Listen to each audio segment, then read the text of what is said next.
Дорогие друзья, сегодня мы вам расскажем об удивительной вещи, про которую вы, в общем-то, все знаете, но мало кто использует в своей жизни. Но по просмотру нашей программы, возможно, кто-то увлечется именно вот этим видом рукоделия. Дорогие друзья, в руках у меня джинсы. Джинсы есть у всех. Это самая демократичная, самая крутая вещь, которая должна быть в гардеробе у любой женщины, у любого мужчины, да у кого угодно. Но вот в эти джинсы хочется привнести что-то оригинальное, именно то, что будет отличать вас от других людей в таких же точно джинсах. Каким образом можно привнести какую-то изюминку в свои джинсы? Очень просто, с помощью вот такой вот вышивки. Сегодня как сделать, как выполнить вот такую вот яркую, красивую, простую вышивку нам поможет педагог дополнительного образования Дворца детства Светлана Ивановна Петухова. Здравствуйте. Здравствуйте. Ну вот, что нам нужно для такого рукоделия? Это мулине. Да. Нам надо вот нитки мулине. Они продаются в любых магазинах творчества. Мулине примерно где-то 8 метров длины в упаковке. Ну, не одни джинсы можно украсить. Все угодно, да. Можно украсить разные кофточки, даже вот бейсболки. Можно украсить картинку для декора дома, да. Все что угодно можно. Светлана Ивановна, в магазинах продают вот разного цвета, да? То есть мы покупаем мулине. А вот одна упаковочка, она дорогая? Сколько стоит примерно? Нет, недорогая. Она вот от 18 рублей до 25. Ну, в принципе, рублей. всем по карману, я так думаю, да? Мы будем выполнять вот такую вот вышивку. Да, мы будем выполнять вот такую вышивку. Вот вышивка называется роза-паутинка. Очень красиво, она объемная очень. Да, она объемная. Можно не только из мулине, да, можно вышить из атласной ленты. Она будет еще объемнее, да, смотреться. Можно вышить из пряжи, да, тоже, да, оригинально смотрится. А вот листья, да, мы будем вышивать швом шов-прикреп. А вообще очень много ведь способов вышивки, да? Да. Но вот я знаю, что очень популярный такой вот у наших бабушек был вышивка крестом. То есть девочек в школах того времени, советского времени, обучали рукоделию. И я знаю, вот мои тети, мои бабушки, они умели вышивать крестом. То есть их обучали этому специально. Но я, например, к сожалению, вот крестиком еще даже и не пробовала. Ну, наверное, стоит попробовать. Вышивка крестом, а еще какие вышивки? Ой, есть много вот вышивок, да, разнообразные. Есть шов прикреп, да, стебельчатый шов, тамбурный шов, шов гладью. Вот. Есть вперед иголку, назад иголку, да. Вот такие вот. Светлана, скажите, а вообще вот сегодня, да, ну, любая, наверное, девчонка, которая очень хорошо владеет всеми средствами там в Инстаграме, ведет социальные сети, но я думаю, вот вышивать это тоже одно из таких вот, ну, скажем, не то что обязательных, но все-таки можно ведь попробовать? Ну, конечно, правда? Это простая вышивка, вот эти умеют даже вот маленькие девочки начальных классов. Ну вот с кем вы и занимаетесь, да? Да, вот вторые, третьи классы, они уже вот умеют вышивать вот такие вот красивые изделия. И они наверняка уже знают несколько видов, да, вышивки? То есть видов. Не только вот, допустим, крестиком или гладью, но и еще вот такой вот шов, как вот он называется? Ну, шов, роза-паутинка вот это называется, да? И шов-прикреп. А вот стебелечки можно, да, сделать, или веточки, можно вот шить швом, шов стебельчатый, да, так и называется, стебельчатый, или тамбурным швом. Тамбурный шов – это в виде вот косички. Светлана, из этих вот видов вышивки самые простые – это какие? Самые простые, вот стебельчатый шов, вот это тоже, да, обычный шов, да, простой, шов-прикреп. И вот это тоже недорогая. Здесь мы берем стежки, да, обычные стежки, и Несложно. Несложные они. Мгм. Ну что, начнем? Начнем. Какая иголка должна быть? Они должны быть, ну, Ага. как говорят в народе, цыганская, да? Вот Да. я вот гляжу, у вас такая с Ага. большим ушком. Ну да. Учитывая плотность, да, ткани, ага, Но джинсы всё-таки да, такие вот это плотненькие. плотное, да, поэтому желательно подбираем острые иголки, да, хорошего качества. Вот я, например, взяла вот иголку, да, для вышивания, она острая, длина примерно 5 сантиметров. То есть они отдельно продаются, это не Да. обычная игла, а именно для вышивки. Для вышивки. Они Мгм. отдельно В любом продаются магазине в любом есть. магазине Понятно. творчества. Мгм. Обычной иголкой можно воспользоваться? Вышивать? Обычной иголкой нет, потому что наша вот нитка мульне, она в 3-6 сложений, да, поэтому очень трудно будет, ну, Ушко заправить. очень узенькое у да, обычной иглы. Да. Все понятно. Мгм. Так, сейчас я вам покажу. Ну, вот это простой способ вышивки. Мгм. Сейчас для этого мы сначала делаем эскиз. Эскиз? Эскиз, Да. ага. Просто с помощью ручки Да, с обычной. помощью ручки или карандаша можно, да? Ага. Ну, в данный момент. Ага. Мы вот сначала Наметим. центр, да, вот где-то вот здесь, и Но мы решили украсить заднюю часть наших заднюю джинс, часть, да. кармашки. Машки, ага. Вот центр мы вводим круг где-то диаметром 2 сантиметра. На глаз, да, можно использовать, ну, То есть мы какие-нибудь будем шаблоны. рисунок делать вот именно розочки вот эти вот, Да, розочки будем делать. Точно так же будем делать. Ага.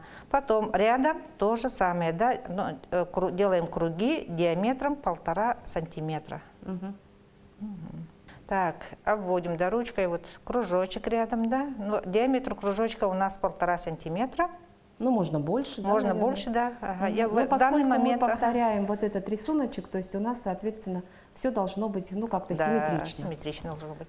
Потом делаем лепесточки, вот здесь 3. Можно сделать здесь, да, добавить, кому как, да.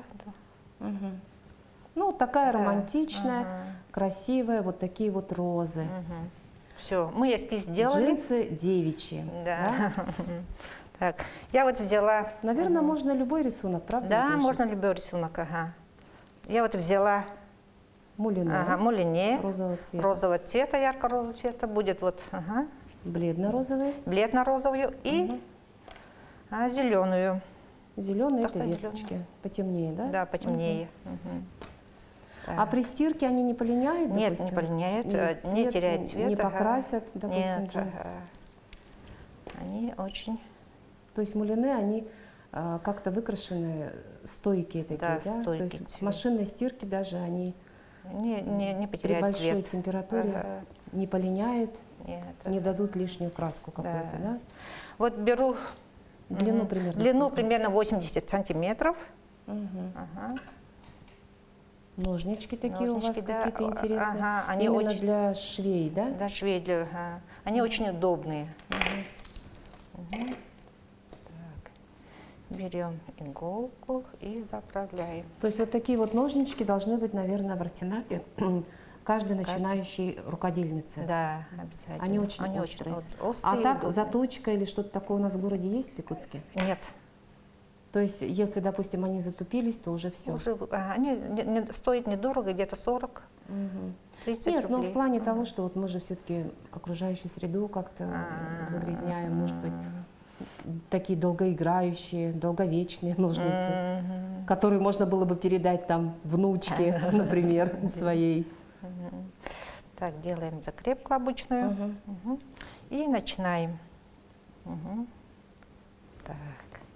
Еще раз назовем, как у нас называется Ага. эта вышивка. Шов роза-паутинка называется. Роза-паутинка. Роза-паутинка. Ага. И вот этим швом можно не только розы вышивать, но и другие рисунки какие-то, да? Просто роза-паутинка называется? Роза-паутинка, только розы будет. А, только Ага. розы? Это всегда именно только розы, да? Да. Так, вот этот круг мы разделяем на равные 5 лучиков.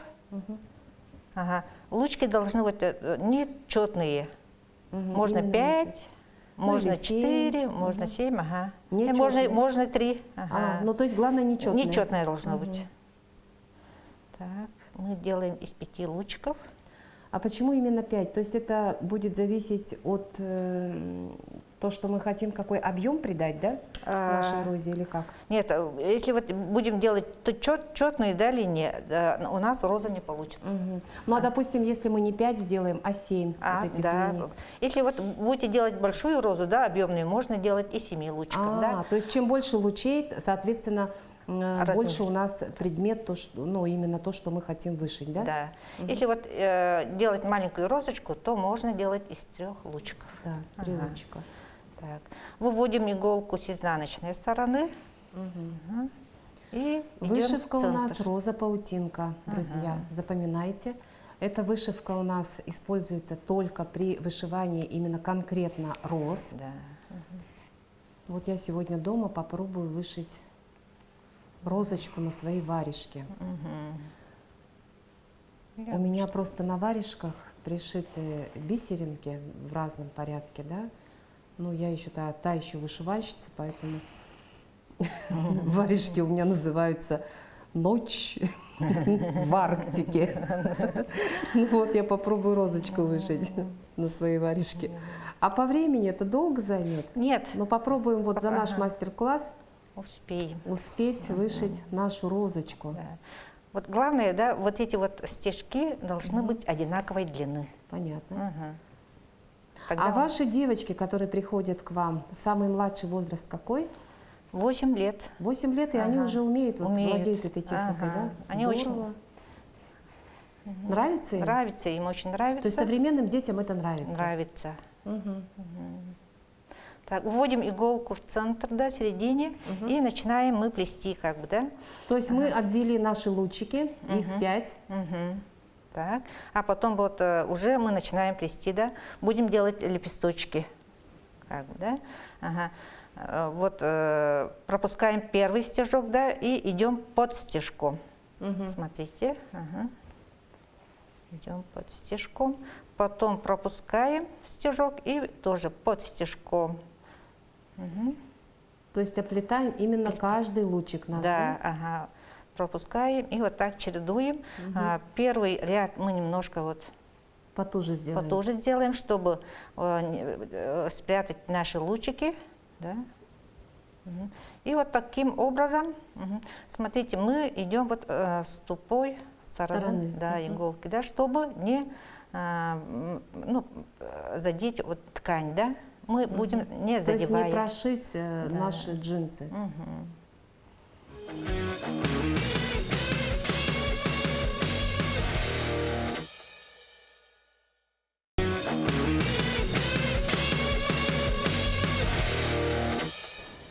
Вот таким образом мы заполняем нашу розочку. Вот эти вот слишком сильно не натягиваем. Вот уже, то есть мы только в начале, в самом, немножечко так потуже натягиваем, а потом уже довольно-таки расслабленно, да, все идет у нас. Чтобы у нас придать объем, делаем посвободнее натяжение. А вообще сами вы когда увлеклись вышивкой? Я вот в детстве научилась вязать сначала вот крючком, вязала разные панно, вязала себе вот воротнички, да, вот в школьной форме. Вы крючком, да? Да. Вы еще застали форму школьную. Да. Но здорово. Я вообще считаю, мне кажется, вот нам надо вернуться к школьной форме. Она как-то нас всех уравнивает и как-то дисциплинирует, мне так кажется. Да. А потом с 4 класса уже научилась шить на швейной машинке. Шила себе первую ночную рубашку. Потом, когда вот, в подростковом возрасте, я шила себе разные костюмы. Уже одежду начала Уже шить? одежду начала шить. Сами все конструировали, да? Выкройки делали? Да. Или по готовым шли? Нет, я вот сначала вот сама сделала, да, выкройку из... Вы в деревне росли, да? Да, я в деревне. А там журналы были, Бурда моды? Нет, раньше не было. То есть вы все сами делали? Потом я себе шила банкетную платье. Да вы что? Выпускное платье, Выпускное, да? А, какая вы молодец. И эту же свадьбу эту же платью я, ну, потом делала, ну, по якутском стиле. И Оно у одела вас превратилось уже... свадебное платье. А, свадебное. Вы смотрите, какая трансформация. Как здорово, интересно. Надо взять на вооружение ваш лайфхак. То есть, девочки, шьем себе выпускное платье с прицелом, что оно превратится в подвенечное. Да. Ну, потом вот делаем закрепку. Так.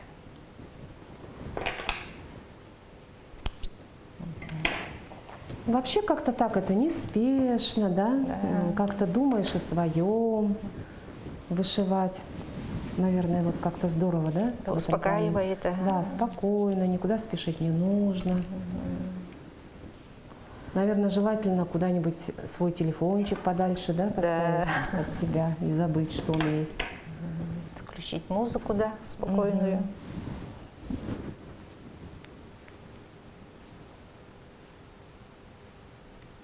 Итак, вы со школьной скамьи так и пошли вот по этой стезе по рукоделию, да? Да, А потом что-то окончили, да, уже профессионально? Я закончила Намское педагогическое училище. Ну, творческий человек, и умею рисовать, шить, ну, вот вышивать. Так, вышивать. Еще и обучаете теперь Детей девочек, обучаю, да? да, девочка. Но в основном девочки к вам ходят? Да, в основном девочки ходят, Мальчишки не приходят? мальчишки нет. Ну, это считается как бы как-то вот по традиции, что это вот чисто женское такое рукоделие, да? Вспоминаешь, когда вот пушкинские времена, фильмы вот там, или там «Война и мир» Толстой, да? Все барышни должны были, как сидели они там, как сказать, с вышивкой, да? Вышивали носовые платочки, рубашки. Салфетки, да? Да, салфетки. Ну, как-то вот такие времена были здоровские, мне кажется, спокойные, когда вот без суеты, неспешно. Теперь мы вышиваем маленькие розочки. Вот у нас появилась первая роза. И вторая розочка у нас чуть меньше размера, на 5 миллиметров. И точно таким же вот способом. То есть мы вначале вышиваем именно Каркас типа, да? каркас, да, лучики. А лучики должны быть нечетного такого количества, да? И чем больше наша роза, тем лучиков должно быть больше. Да. Тогда получится более так красиво, объемно. Действительно, это у нас не ромашка, а именно роза. То же самое, идем под стежком и над стежком. Мы все это делаем против часовой стрелки, да? Да, нет, не обязательно. Можно и по часовой, да? Да. Но я не знаю, я вот какой-то суеверный, что ли, человек, я все делаю по часовой. Если я размешиваю, допустим, в кофе там сахарок, вот, у меня все это по часовой стрелке, да. Вот я смотрю, вы пошли против часовой. Ну, то есть здесь не важно, да? Не важно. То есть именно вот вдеваем тупым концом иглы под наши лучики, пропуская через один лучик. Один лучик. В шахматном порядке, да? Ну, Да. как бы, да. Ну, как бы звездочка получилась вначале, а потом вот у нас эта звездочка потихонечку превращается В розочку, в да? розочку. Легким движением руки, иглы, ниточка, иголочка, и получается у нас красивая розочка.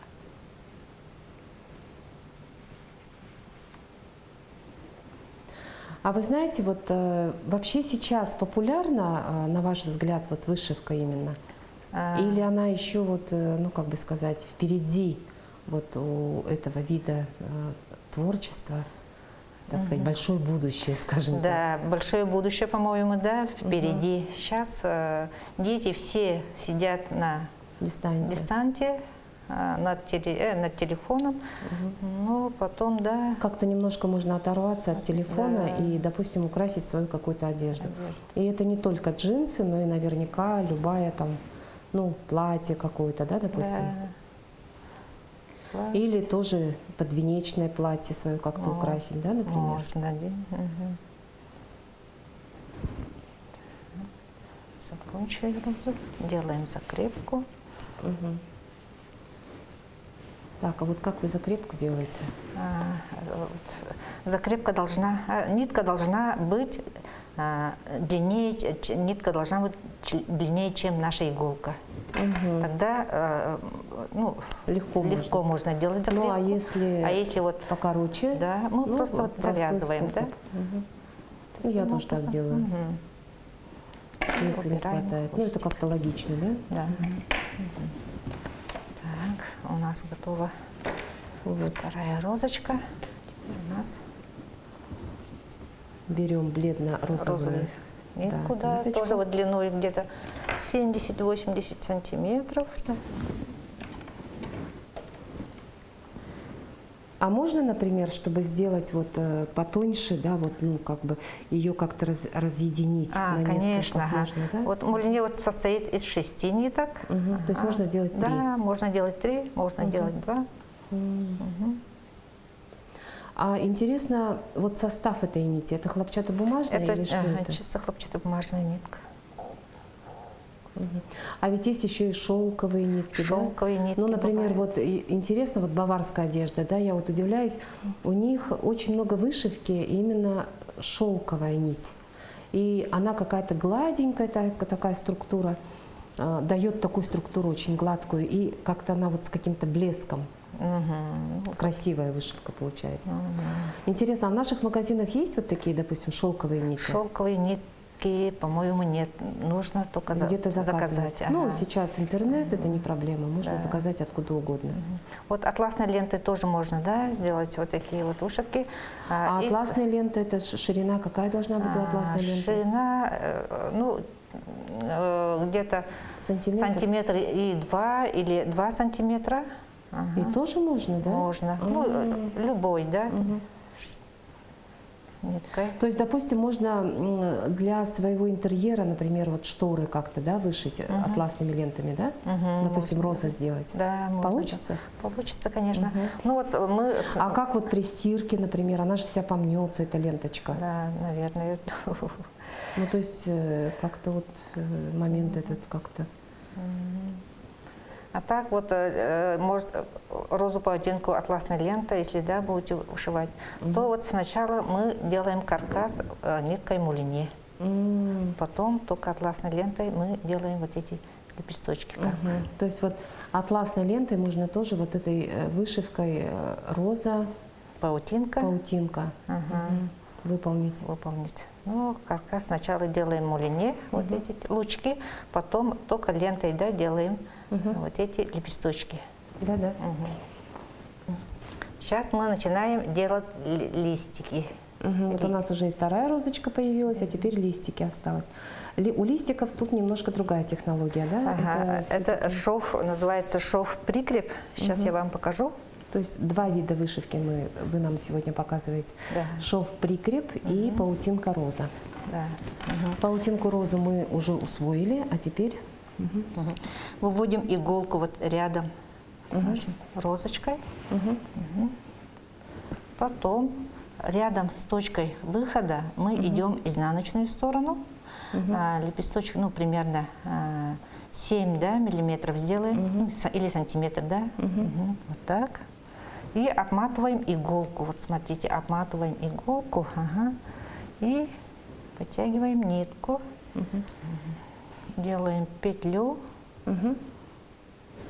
И идем, ну, прикрепляем как бы, да, вот эту петлю. Идем в изнаночную сторону. У нас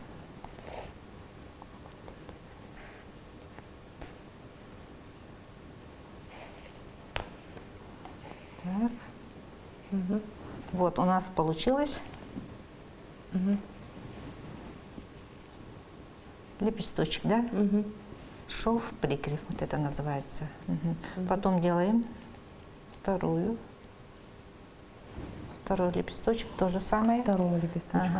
Выводим вот иголку и заходим рядом, да, с точки выхода и делаем чуть-чуть Ну, примерно такой же листочек. Да, Да? листочек, ага. Обматываем нашу нитку. И вот эту петлю мы прикрепляем. Мгм. Вот. Вот у нас получился второй листик. И таким образом мы делаем Еще один листик. еще у нас один три листик. листика. Шов называется прикреп, да? Ага, шов прикреп так и называется. Обычно этим швом как раз таки вот эти вот лепесточки, да? Да, в основном лепесточки, да, вышивают такими. Мгм. Вот и все, вот и получилось. Отлично. Дорогие друзья, ну вот и получилась у нас замечательная вышивка на карманах наших джинс. Теперь такие джинсы ни с кем не спутаешь. Эти джинсы принадлежат именно вам. И вы транслируете миру, себя показываете, рассказываете о себе, что вы не просто прекрасная девушка, но еще и прекрасная рукодельница. Так что оставайтесь с нами, много чему мы вас научим, благодаря нашим замечательным педагогам, как Светлана Ивановна. Большое вам спасибо. Вам спасибо. Оставайтесь с нами. До свидания.